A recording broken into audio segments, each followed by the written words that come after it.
This is episode 257, How to Go from Overwhelm to Ease, Transforming Work-Life Balance with Boundaries, Part 2. This is a follow-up to Part 1, which was last week's episode. And if you haven't already listened to it, you should probably do that. I'm so glad I split this into two episodes. Who knew? I had so much to say about work-life balance and building healthy boundaries at work. In that last episode, I shared some specific client examples of how their lives were before they set some limits with themselves and others in order to transform their work life balance. It got a little long, so I decided to share the rest in this episode, which has much more concrete tips you can use. But before I go into those, I'm still celebrating my 5-year podcasting anniversary, which was March 18th, 2024.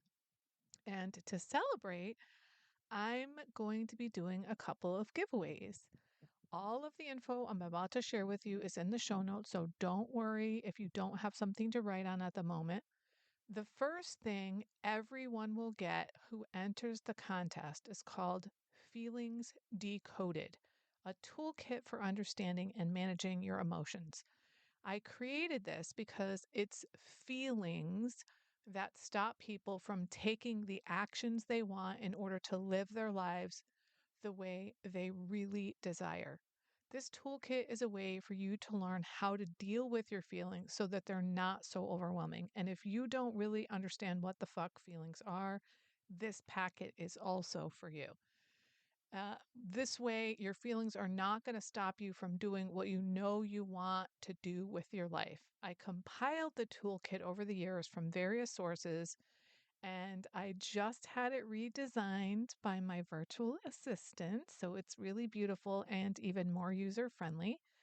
And you will get it free if you enter my contest. There will also be one lucky winner who gets a free 1 hour coaching session with me, which is a $275 value in money, though the value could actually be priceless to you because you could just have a major transformation that sometimes happens in just 1 hour with many of my clients. So here's what you need to do. And again, this will all be listed in the show notes.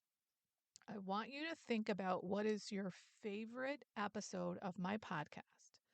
And then I want you to share about that. And there are three ways you can do that that will count for the contest. No matter which of these three ways you choose, you'll need to email me with evidence that you've done it, barb@higherpowercc.com. So, option one, do a 5-star Apple podcast review and mention your favorite episode and why it's your favorite. Option two, do a 5-star review on Good Pods, mention your favorite episode and why it's your favorite episode.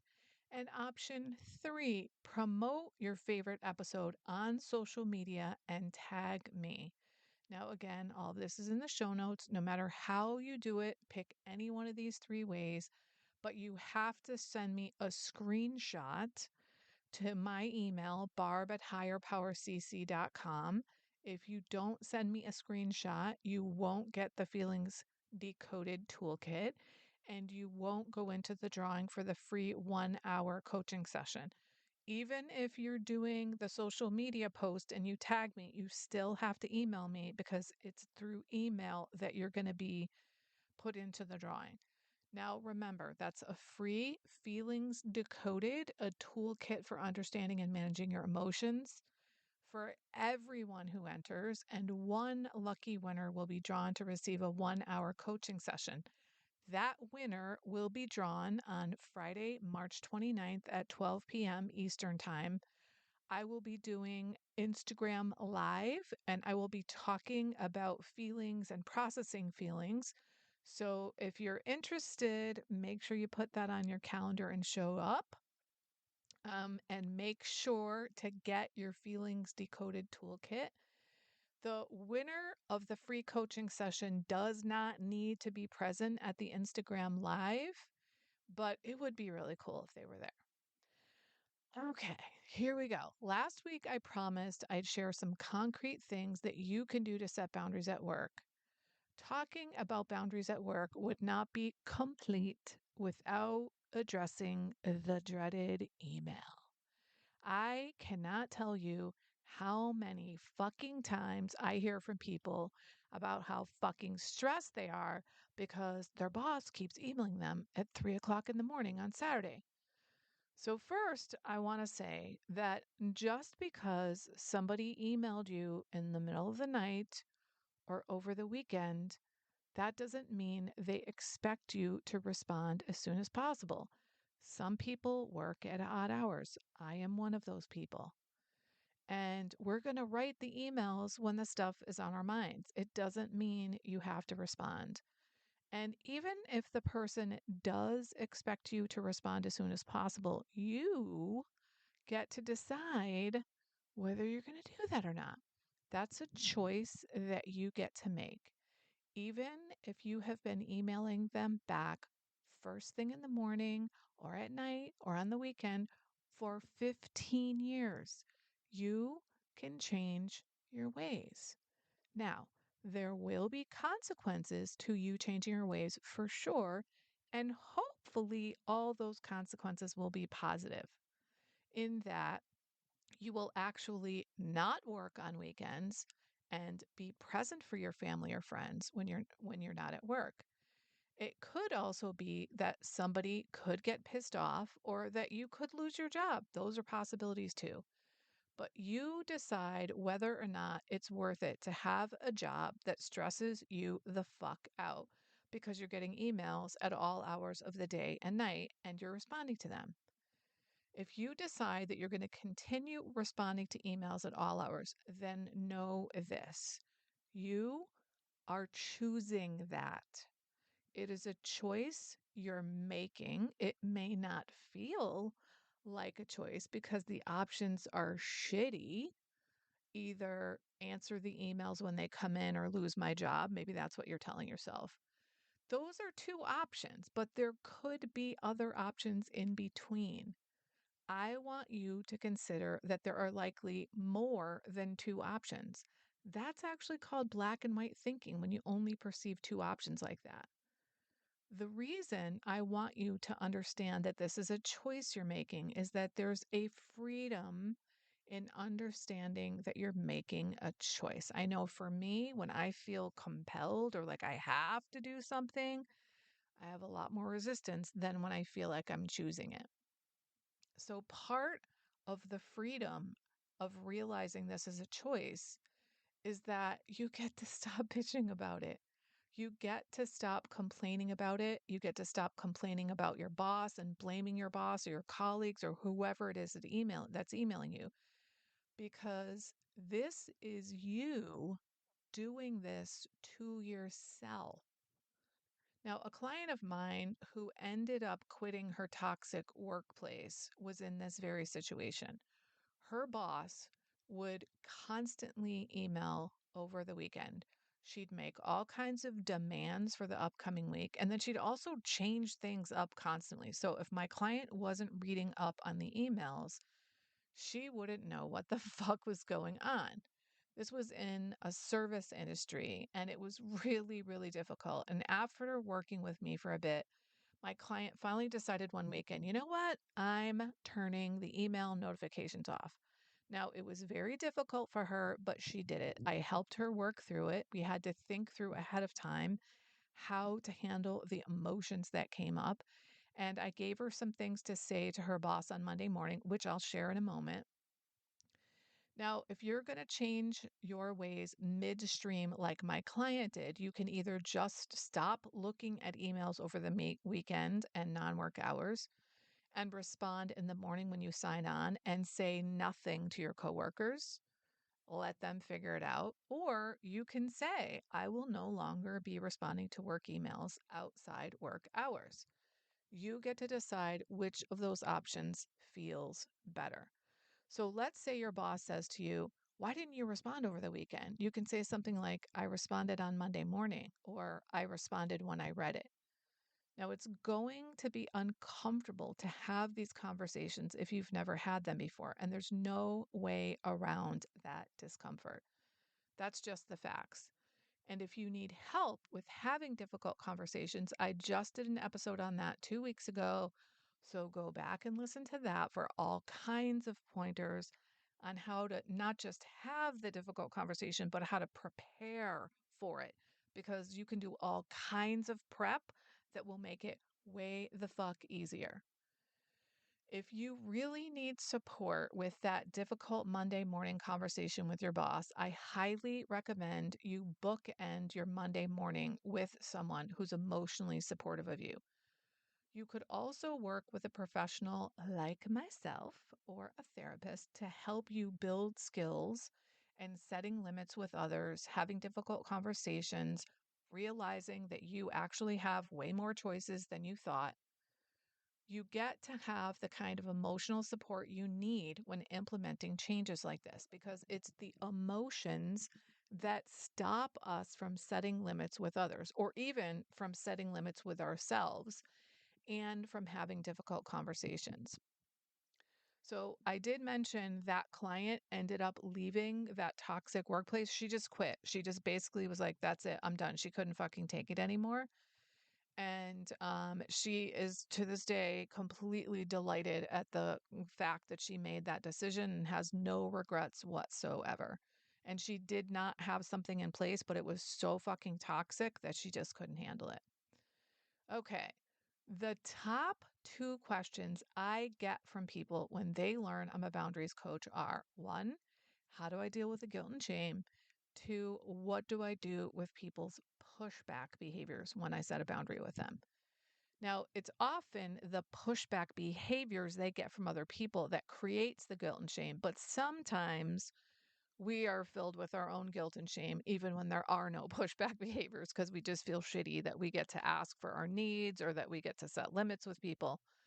Now, that's not what this particular episode is about, so I won't go into that here, but getting the emotional support you need to help you manage what you're going to do and how you're going to follow through when you've decided to set a boundary with someone is a really good idea.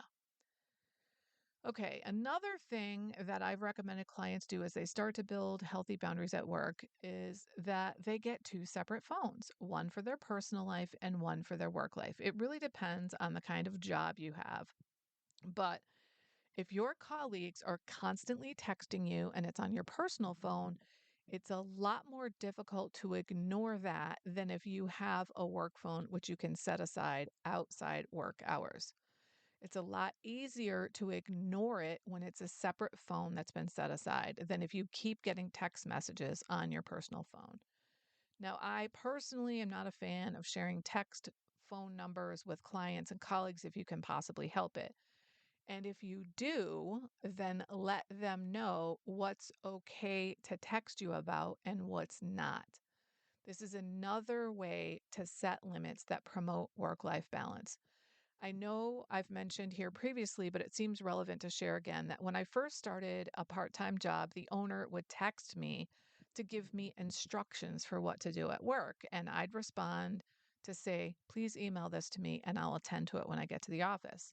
Now, I had to do that a number of times, like at least 10, before he finally got it. I was like a broken record with him. I didn't cave in or give up.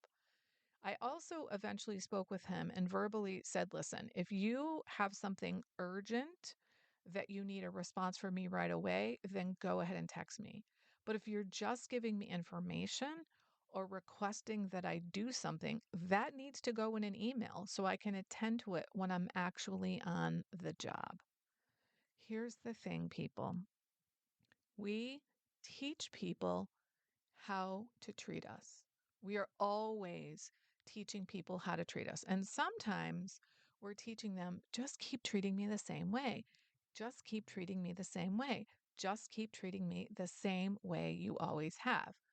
So if you keep responding outside of work hours, then they're going to keep expecting that you respond outside of work hours.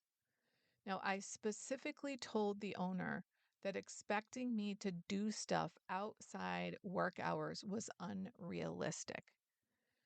Setting limits like that can be a lot easier when you have a part time job rather than a full time job. But if you're an hourly worker and not salaried and you're not getting paid outside work hours, then you shouldn't feel like you have to respond to email or text messages outside of work hours.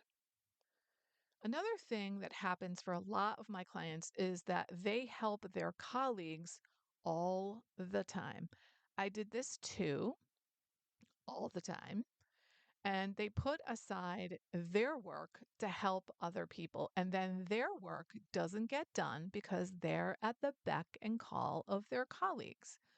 So, one suggestion I have is making a rule for yourself where you no longer help anybody else with their work until your work is done. One way to implement that is to just make the change. Another is to say to people, I have a new rule. I only help other people with their stuff when my stuff is done, and I'm not done with my stuff. So I can either let you know when I am, or you can try me back later. You are not harming people by no longer assisting them with their work or no longer doing their work for them. When you stop providing help to someone, you are not harming them. I understand that you may feel badly, but you have got to be willing to put up with a certain level of discomfort for a while when you're changing your behavior. Whether you're changing your behavior by, for example, taking care of your health in ways you never did before, or you're changing your behavior and building healthy boundaries at work. When you make a change, it's going to be different and unfamiliar. There's going to be a certain level of discomfort with that. But if you are not willing to put up with the discomfort of not knowing how things are going to go, of having new feelings you've never had before, then you're not going to get the rewards on the other side of the new change. You're not going to get the new healthy body if it's healthy behaviors you're implementing. You're not going to get the new healthy boundaries with all kinds of freedom if you don't learn to manage the discomfort. Now, speaking of what you're going to get from building healthy boundaries, what most of my clients only think about when it comes to building healthy boundaries is how fucking shitty it's going to be when they have to tell people about the boundary and how difficult it's going to be to manage their emotions and all that stuff. And that is part of the process for sure. Learning how to manage all that stuff is where I come in. I help you with all that kind of stuff. But what they don't pay attention to is the benefits of not having to do other people's work, of not having to be at your boss's beck and call, of being able to be at a family event and being present and not distracted and enjoying yourself and having fun and not being torn in 15 different directions at the same time. And to be able to sleep at night because you haven't been responding to emails at all different hours. Because there's such a focus on the shitty parts of boundary building. So, I created a tracking sheet for my clients because I wanted them to start being able to track this stuff. I call it the gift of boundaries tracking sheet. There are 3 columns. One is what was the situation and the boundary? Two, what was the immediate benefit or benefits of the boundary? And three, the key is this third column. What are the long-term benefits of this boundary being in place? Because that is something people don't tend to think about. And for most people, the long-term benefits are having a lot more freedom, a lot more peace, and a lot more calm in their lives because they have agency in their lives. Well, we always have agency. We always have control over our lives, but we often don't perceive ourselves as having control over our lives. Here's another way to transform your work life boundaries by setting boundaries with your boss when they're trying to give you way too much work that you just can't handle. The best way to do that is to put the onus on the boss. You might say something like, I can see this is important to you. Can we look at my priorities together since there's a lot going on right now and I want to make sure things are done well? I'll either need to put this aside or you'll have to put someone else on this or something else will have to come off my plate. Something is going to have to shift. If you do that, the responsibility is on the boss for making the decision. I actually never thought of doing that kind of thing in the past. It just wasn't an option for me. So I hope that me suggesting it to you makes it an option for you. Now, if your boss tells you you're just going to have to figure it out, then you get to decide what the priority is going to be. And if they insist that you have to get all of the things done, then you get to decide whether you're going to do all the things, but at 80%, or maybe you're going to do 80% of them to completion, or maybe you're going to kill yourself to get all of them done at 100%.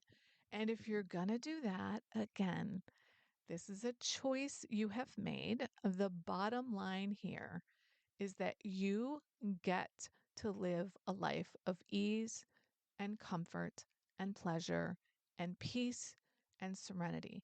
You get to have that if that's what you want. And if it is what you want and you haven't got it, then you get to start building healthy boundaries in your life. So drop me a line, barb@higherpowercc.com, so we can talk. So you can stop being overwhelmed and create work-life balance that feels good to you.